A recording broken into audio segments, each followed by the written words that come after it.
കർത്താവിന്റെ പരിശുദ്ധ സുവിശേഷം ശ്രമിക്കാം. സമാധാനം നിങ്ങളോടുകൂടെ.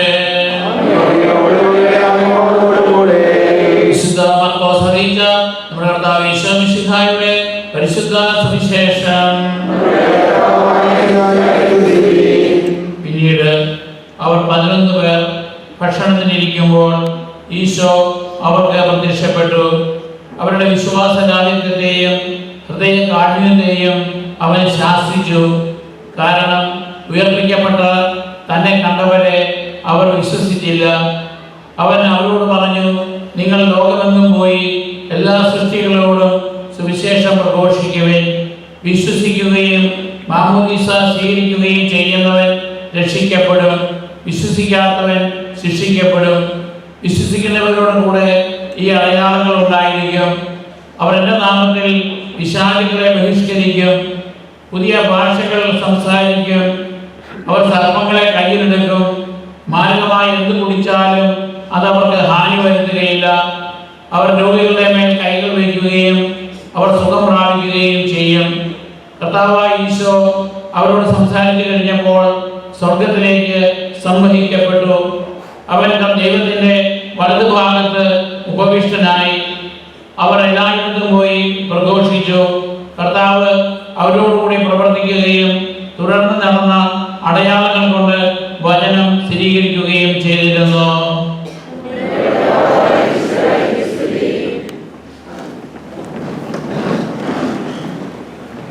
പ്രിയപ്പെട്ടവരെ, നമ്മൾ സീറോ മലബാർ ക്രമപ്രകാരം ഓരോ കുർബാനയും ആരംഭിക്കുന്നത് ഒരു ഗാനം ആരംഭിച്ചുകൊണ്ടാണ്. ഒന്നാം പെസഹ തിരുനാളിൽ കർത്താവ് അരുളിയ കൽപ്പന പോൽ എന്ന് തുടങ്ങുന്ന ഗാനം. അതായത് നമ്മുടെ ഓരോ ബലിയർപ്പണവും കർത്താവ് അന്ത്യ അത്താഴവേളയിൽ ആചരിച്ച പെസഹായുടെ അനുസ്മരണമാണ്. ഓരോ കുർബാനയും ഓരോ വിരുന്നാണ്. അതായത് നമ്മൾ അപ്പവും വീഞ്ഞും നമ്മുടെ അധ്വാനപരമായ നേർച്ച കാഴ്ചകളോടൊപ്പം ദേവാലയത്തിൽ സമർപ്പിക്കുകയും ഈശോ തൻ്റെ തിരുശരീരങ്ങളായി അപ്പത്തെയും വീഞ്ഞിനെയും മാറ്റി നമുക്ക് വിഭജിച്ച് നൽകുകയും ചെയ്യുന്നു. നമ്മൾ അതിൽ പങ്കുകാരായി സംതൃപ്തരായി ആത്മീയമായ ശക്തിയോടുകൂടി കർത്താവിനെ സാക്ഷ്യം വഹിക്കുവാൻ ലോകത്തിലേക്ക് ഇറങ്ങുന്നു. ഇതുതന്നെയാണ് ഇന്ന് സുവിശേഷം നാം കാണുക. സുവിശേഷങ്ങളിൽ ആദ്യം പൂർത്തീകരിക്കപ്പെട്ട സുവിശേഷമാണ് മർക്കോസിന്റെ സുവിശേഷം. അത് സംക്ഷിപ്തമായി അവസാനിപ്പിക്കുന്നത് കർത്താവിന്റെ അവസാന ഘട്ടത്തിലെ ശിഷ്യന്മാർക്ക് പ്രത്യക്ഷപ്പെട്ട് സ്വർഗ്ഗാരോഹണത്തിന് മുമ്പ് നടന്ന സംഭവമാണ്. യൂദാസ് ഒഴികെയുള്ള 11 അപ്പസ്തോലന്മാർ ഒന്നിച്ചേർന്ന് വിരുന്ന് അനുഭവിക്കുകയാണ്.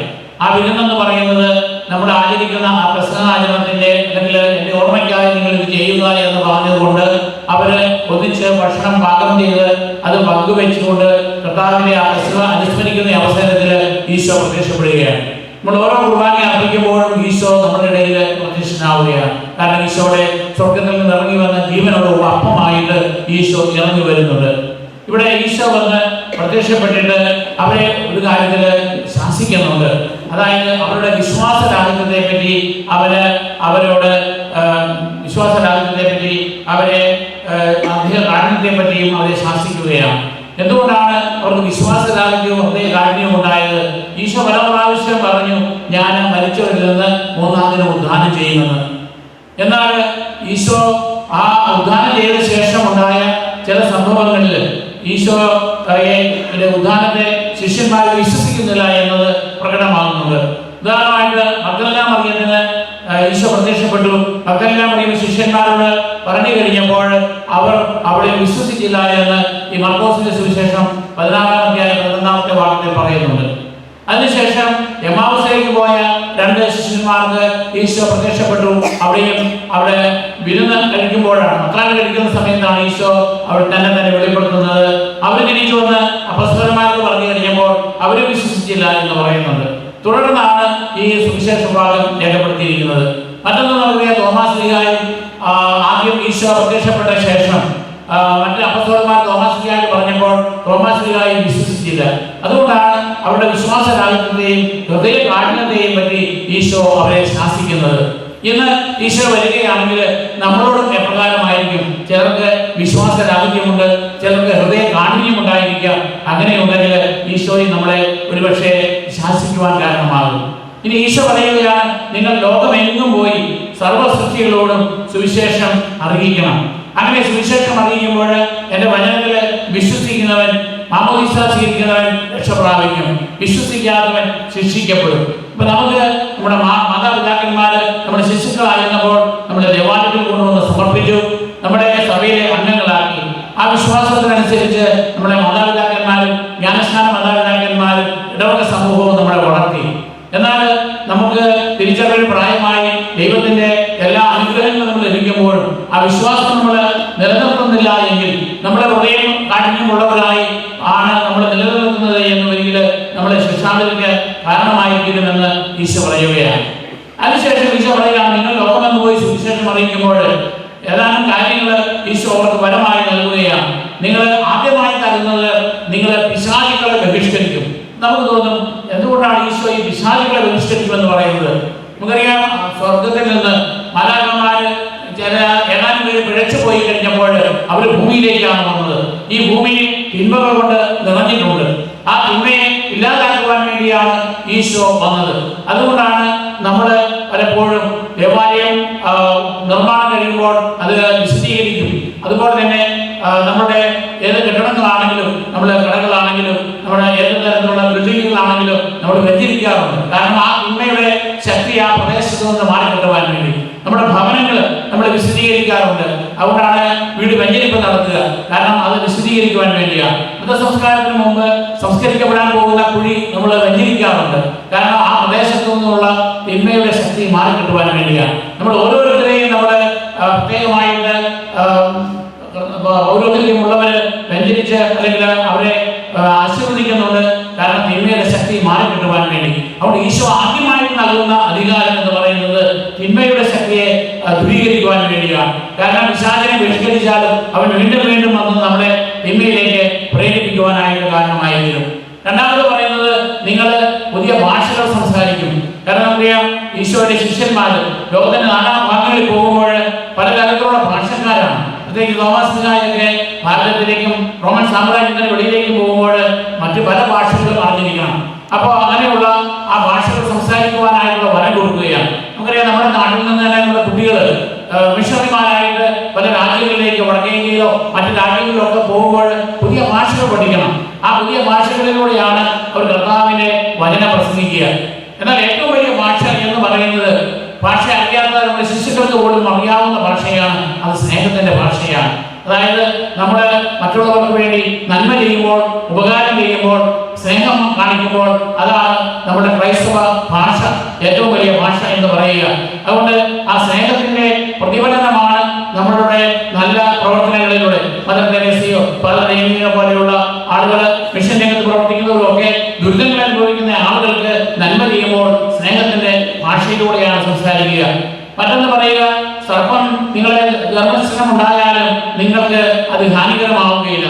അത് അതായത് സർപ്പമത്ത് തിന്മയുടെ പ്രതീകമാണ്. ആ തിന്മയുടെ ദർശനം നിങ്ങൾക്കുണ്ടായാലും നിങ്ങൾക്ക് അതിൽ നിന്ന് നിങ്ങൾ രക്ഷ പ്രാപിക്കും.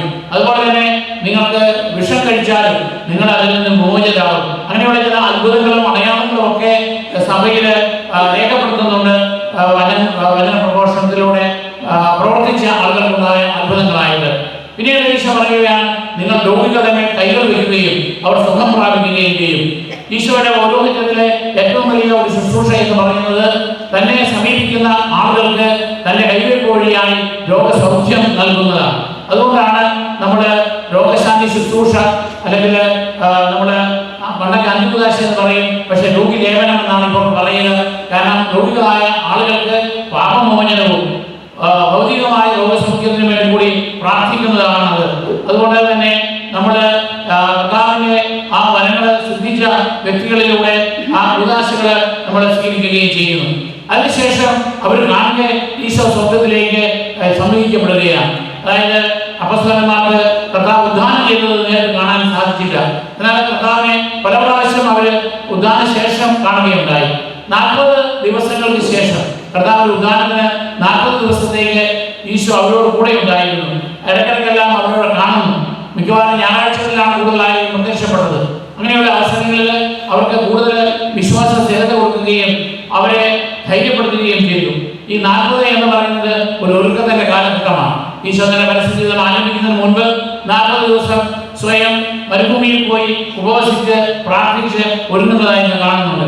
അതുപോലെ തന്നെയാണ് സീനായ് മലയുടെ മുകളിൽ വെച്ച് മോശ 40 ദിനരാത്രങ്ങൾ ഉപവസിച്ച് ദൈവത്തോടു കൂടെ ആയിരുന്നു. അതുപോലെ തന്നെ ഇവിടെ ജനങ്ങളോട് കൂടി 40 ദിവസം ചെലവഴിച്ച ശേഷം ഈശോ സ്വർഗത്തിലേക്ക് എടുക്കപ്പെടുന്നു. അവിടെ ഒരു മേഘം വന്നാണ് ഈശോയെ മറയ്ക്കുന്നത്. കാരണം മേഘത്തിലൂടെയാണ്, മേഘം എന്ന് പറയുന്നത് ഒരു പ്രത്യേകമായ അർത്ഥം ബൈബിളിലുണ്ട്. അതായത് വാനമേഘങ്ങളിൽ ദൈവം പ്രത്യക്ഷപ്പെടും. അതായത് രണ്ടാമത്തെ കർത്താവിന്റെ ആഗമനവും വാനമേഘങ്ങളില്ല. കാരണം മേഘം എന്ന് പറയുന്നതിന് യഹൂദ പണ്ഡിതന്മാർ കൊടുക്കുന്ന പേര് ഷെക്കീന ക്ലൗഡ് എന്നാണ്. തിരുസാന്നിധ്യത്തിന്റെ മേഘം. അതായത് പഴയ നിയമകാലത്ത് ഇസ്രായേൽ ജനത്തെ മരുഭൂമിയിലൂടെ വാഗ്ദത്ത ഭൂമിയിലേക്ക് നയിച്ചത് ദൈവം മേഘസ്തംഭം, മേഘത്തൂണായിട്ടും അതുപോലെ തന്നെ രാത്രിയിൽ അഗ്നിസ്തംഭമായിട്ടുമാണ്. അതുപോലെ തന്നെ സോളമൻ രാജാവ് നിർമ്മിച്ച ദേവാലയത്തിലും അതിനു മുൻപ് സമാഗമ കൂടാരത്തിൽ ദൈവത്തിന്റെ തിരുസാന്നിധ്യം ടാബർനാക്കിളിന്റെ മുകളിൽ കാണപ്പെട്ടത് മേഘപടലങ്ങളിലൂടെയാണ്. അപ്പൊ അതുകൊണ്ട് ഇവിടെ മേഘത്തിലൂടെ ഈശോ സ്വർഗത്തിലേക്ക് എടുക്കപ്പെടുന്നതായി കാണുന്നു. അതേ ഈശോ വീണ്ടും തിരിച്ചു വരുന്നു. ആ ഈശോ സ്വർഗത്തിലേക്ക് എടുക്കപ്പെട്ടിട്ട് അവിടുന്ന് പിതാവായ ദൈവത്തിന്റെ വലതുഭാഗത്ത് ഉപവിഷ്ടനായി. എന്നാൽ വലതുഭാഗം എന്ന് പറഞ്ഞാൽ സെക്കൻഡ് ഇൻ കമാൻഡാണ്. ഒന്നെങ്കിൽ ഒരു പ്രധാനമന്ത്രി അല്ലെങ്കിൽ രാജ്ഞിയുടെ സീറ്റ് രാജാവിന്റെ വലതുഭാഗത്താണ്. അതുപോലെ തന്നെ ദൈവത്തിന്റെ അഡ്മിനിസ്ട്രേറ്റർ ആയിട്ടുള്ള അധികാരമുള്ള വ്യക്തിയാണ് വലതുഭാഗത്തിരിക്കുക. അതാണ് പുത്രൻ തമ്പുരാൻ. അതുപോലെ തന്നെ അവിടെ ഇരിക്കുക എന്ന് പറഞ്ഞാൽ തന്റെ ദൗത്യം പൂർത്തിയായി. ഇനി സിംഹാസനത്തിൽ ഇരിക്കുവാൻ സാധിക്കും. അതായത് തിന്മയ്ക്കെതിരായിട്ടുള്ള ആ യുദ്ധത്തിന് ശേഷം വിജയശ്രീലാളിതനായി സ്വർഗത്തിലെത്തിയ ആ ക്രിസ്തുനാഥന് പിതാവായ ദൈവത്തിന്റെ വലതുഭാഗത്ത് ഉപവിഷ്ടനായിരിക്കുന്നുവെന്ന് മർക്കോസ് സുവിശേഷകൻ രേഖപ്പെടുത്തുകയാണ്. അതിനുശേഷം പറയുന്നു, ഈ ശിഷ്യന്മാര് അതിനുശേഷം പെന്തക്കോസ്ത് അനുഭവം ഉണ്ടായി. പരിശുദ്ധാത്മാവിനെ സ്വീകരിച്ച ശേഷം അവർക്ക് ഭാഷാപരം ഉണ്ടായി. അവർക്ക് എല്ലാ വിധത്തിലുമുള്ള വിശുദ്ധ ഗ്രന്ഥത്തിലുള്ള ജ്ഞാനമുണ്ടായി. അത് വ്യാഖ്യാനിക്കാനുള്ള കഴിവുണ്ടായി. ധൈര്യസമേതം അവർ ലോകമെങ്ങും പോയി സുവിശേഷം പ്രഘോഷിച്ചു. അങ്ങനെ അനവധി ആളുകൾ കർത്താവിനെ വിശ്വസിച്ചു. അവരുടെ വചനം പ്രഘോഷിക്കുമ്പോൾ കർത്താവിന്റെ അത്ഭുതങ്ങൾ അവർ വഴിയായിട്ട് പ്രകടമാവുകയും ചെയ്തു. അതായത് നമ്മളെ സംബന്ധിച്ചും ഇതൊരു വലിയ ദൗത്യമാണ്. ഒന്ന്, കർത്താവിന്റെ ഈ അസെൻഷൻ അല്ലെങ്കിൽ സ്വർഗ്ഗാരോഹണം എന്ന് പറയുന്നത് നമ്മുടെ പ്രത്യാശയുടെ തിരുനാളാണ്. അതായത് നമ്മൾക്ക് എല്ലാവരും ഈ ലോകത്തിൽ അവസാനിക്കേണ്ട ജീവിതമല്ല, മറിച്ച് മരണാനന്തരം നമ്മളെല്ലാവരും സ്വർഗത്തിലേക്ക് സമൂഹിക്കപ്പെടേണ്ടവരാണ്. മരിച്ചു കഴിയുമ്പോൾ നമ്മുടെ ആത്മാവിന് എങ്ങോട്ടാണ് പോകേണ്ടത്? നമ്മൾ തന്നെ പോവുമോ? ഇല്ല. ദൈവം തന്നെ മാലാഖമാരെ, പിതാവായ ദൈവം തന്നെ മാലാഖമാർ വന്ന് മാലാഖമാരുടെ കമ്പടിയോടുകൂടി ഈശോ സ്വർഗത്തിലേക്ക് ഉയർന്നു എന്ന് വരികില്, അതുപോലെ തന്നെ നമ്മുടെ ആത്മാക്കളെ കൊണ്ടുപോകാൻ ഒന്നെങ്കിൽ മാലാഖമാർ വരും, അല്ലെങ്കിൽ പിശാചുകൾ വരും. അത് നമ്മൾ എങ്ങനെ ജീവിക്കുന്നു എന്നതിനെ ആശ്രയിച്ചാണ്. നല്ല ജീവിതമാണ് നമ്മൾ നയിക്കുന്നത് എങ്കിൽ സ്വർഗത്തിലേക്ക് നയിക്കുവാൻ വരുന്നത് മാലാഖമാരാണ്. അതുകൊണ്ടാണ് ധനവാന്റെയും ലാസറിന്റെയും കഥയില് ഉപമയില് പറയുന്നുണ്ട്, ലാസർ മരിച്ചു കഴിഞ്ഞപ്പോൾ മാലാഖമാർ വന്ന് അവനെ സ്വർഗത്തിലേക്ക് അബ്രാഹത്തിന്റെ മടിയിലേക്ക് കൊണ്ടുപോയി എന്ന്. അങ്ങനെ നമ്മൾ ദൈവസന്നിധിയിലേക്ക് നമ്മുടെ മാലാഖമാരാൽ സമ്മതിക്കപ്പെടുവാൻ ഇടയാകണമെന്ന് വരികിൽ ദൈവത്തിന്റെ കൽപ്പനകളനുസരിച്ച് ജീവിക്കുകയും കർത്താവിന്റെ വചനം നമ്മുടെ കുടുംബാംഗങ്ങളോടും നമ്മുടെ ജോലി സ്ഥലത്തെ സഹപ്രവർത്തകരോടും നമ്മുടെ ആരെല്ലാമായി ഇടപെടുന്നു അവരോടും സ്നേഹത്തിന്റെ ഭാഷയായ സ്നേഹത്തിന്റെയും ഔദാര്യത്തിന്റെയും വിട്ടുവീഴ്ചയുടെയും ശത്രുസ്നേഹത്തിന്റെയും ആ കാരുണ്യത്തിൽ നമുക്ക് ജീവിക്കുവാനായിട്ട് സാധിക്കണം. ഞങ്ങളുടെ സ്വർഗത്തെ ലക്ഷ്യമാക്കിക്കൊണ്ട് ജീവിക്കുവാൻ, സ്വർഗപ്രാപ്തിയിൽ എത്തിച്ചേരുവാനുമായിട്ട് കർത്താവിന്റെ ഈ സ്വർഗാരോഹണ തിരുനാളിൽ നമുക്ക് പ്രത്യേകം പ്രാർത്ഥിക്കാം.